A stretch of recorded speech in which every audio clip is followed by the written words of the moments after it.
Mae CRIW CELF heddi gen i chydig o tips ar sut i arlunio pwerau gwahanol arch-arwyr. Na ddechrau gyda hedfan, okay? Os chi moyn rhywun sy'n hedfan, beth pwysig yw bod chi'n dangos popeth yn mynd yn y cyfeiriad mewn hedfan. Ti'n gweld y breichiau, yn estyn, a'r coesau'n pwyntio nôl. Mae clogin cloc yn really handi hefyd i ddangos bod nhw'n mynd yn y gyfeiriad yna. Neu jyst dau linell. Bod nhw ddim yn edrych jyst yn bloci. Dych chi'n gweld fi wedi gwneud nhw ar ongl diagonal? Hyd yn oed os y breichiau nôl, maen nhw'n fatha helpu i gyd symud yn yr un cyfeiriad. Os rhywun yn glanio wedyn, dych chi'n goffod dangos bod nhw'n arafu lawr, yn ar y deg, breichiau mas, un goes yn barod i lanio, lle cysgod o dan. Eto, clogin yn rhy dda yn dangos bod nhw'n arafu lawr. Neu, os maen nhw'n glanio'n gyflym, boom, y llaw wedi dod lawr yn syth, un arall yn balanced, allan i'r ochr, falle Thor neu Iron Man yn glanio, llenellau yn dod mas, falle cracks yn y llawr bod nhw wedi glanio'n galed. Ac yn olaf, os ydych chi'n moyn rhywun yn, fel tasen nhw jyst yn hofran yn yr awyr, levitation, falle eto, defnyddio siapau'r corff i ddangos bod nhw'n jyst yn sort of iste yn yr awyr a'r clogin o gwmpas nhw.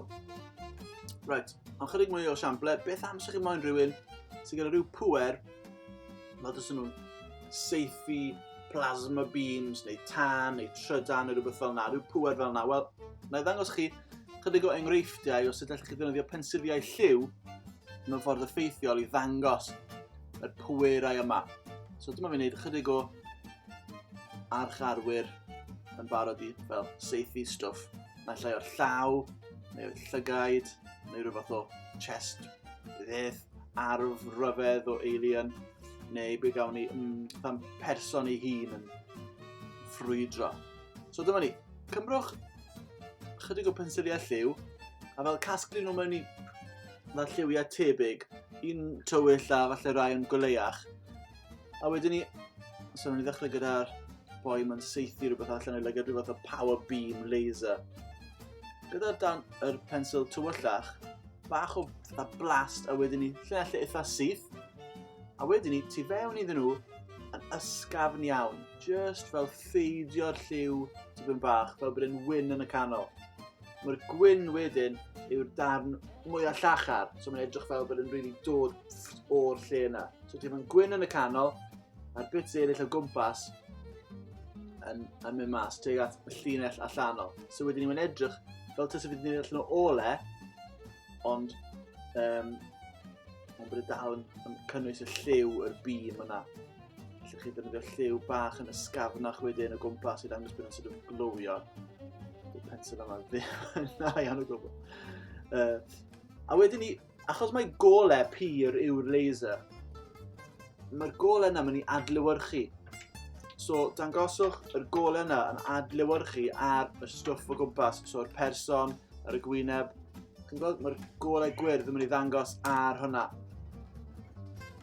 So, pan dyn ni'n lliwio mewn yr cymeriad yma, dwi'n anid yn las, y darn mwyaf golau, mwyaf llachar yw'r bit lle mae'r laser yn adlewyrchu arno fe. Felly ni hyd yn oed rhoi bach cysgod ar ei gefn, lle mae pensil i. Yn ei ddangos bod yr laser yna yw'r bit mwy o golau. Os bys ni'n gwneud cefndir fan hyn, falle bys ni'n gwneud y cefndir o gwmpas a popeth gyda rhyw adlewyrchiad gwyrdd ryfedd o'r laser yma, jyst i ddangos mae hynna di'r peth sy'n creu'r goleuni yn y sîn. A wedyn ni, mae'r techneg yn debyg iawn gyda'r lleill i gyd. So dyma ni rhyw laser beam oren, a wedyn ni melyn tu fewn. A wedyn ni adlewyrchiad, felly chydig o fel darnau o'r beams, o'r beth bynnag yw gamma ray, neu beth bynnag yw'r arf ryfedd sy'n saethu mas o llaw y person, yr plasma beam, neu beth bynnag i chi'n neud. A to, falle rhyw fath o trydan, tro yma, dwi ddim yn mynd yn llinell syth, ond fatha fel trydan yn tanio rownd y lle i gyd.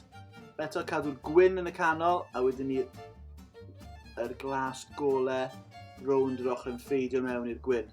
Ac eto, trydan, hedfan dros bob man, ac adlewyrchu, golau gwyn, golau oer. So, pan ydych chi'n gwneud tân, y peth pwysig yw bod nhw yn edrych yn wahanol i'w gilydd. Bydd y fflamau yn meintiau gwahanol, rai yn fawr, rai yn fach. A wedyn ni, nesa, melyn. A peth gyda tân eto, y darn poethau yw'r darn gwyn. So, ewch tu fewn gyda melyn, a gadewch gwyn yn y tu fewn, okay? Achos mae'n edrych fel bod dyna lle mae'r pŵer, lle mae'r poether yn dod o. Bach o goch, falle reit ar y pen, ar y tips y fflamau. A dyna ni, allwch chi ddewis beth ych chi'n mwyn neud gyda'r boi yn y canol. Y person sydd yn fflamio, allai neu nhw gyd yn goch, neu falle bod nhw'n creu'r egni ei hun. Ond ddim eisiau edrych bod nhw'n llosgi'n llwyr, so mae yna lan i chi. Wedyn ni rhyw fath o arf, a nhw'n jyst mynd yn crazy gyda hwn. So bach o wyrdd i ddechrau, bach slame neu rhywbeth. Yn seithi mas o'r gwn rhyfedd yma, rhyw gwn alien. Falle bach o felyn hefyd. A jyst mynd yn bonkers. Coch. Wel beth yw hwn? Yw stwff o dimensiwn gwahanol yn seithi mas bach o las. Lle dots hefyd. Jyst newch bynnag chi moyn, ar y brofwch. Ond dangoswch y stwff yn mynd mewn cyfeiriad, ond falle bod splurges rhwng tu fas. A dyna ni, pŵer gwahanol. Chydig o rai cyflym arall chi arbrofi gyda, beth am rhywun sydd yn rheoli rhywbeth gyda'i feddwl. Wel, allwch chi ddangos hwn, falle jyst trwy llinell wobbly yn dod rownd fel hyn, yn dod allan o'i ben, sy'n gallu bod yn eitha cool. Neu ddangos trydan hefyd y ffordd yna. Beth am pobl sydd yn troi mewn i rhywbeth arall, neu'n tyfu. Mae'r boi yma newydd yfed rhyw fotol rhyfedd ac yn sydyn, mae'n dechrau troi.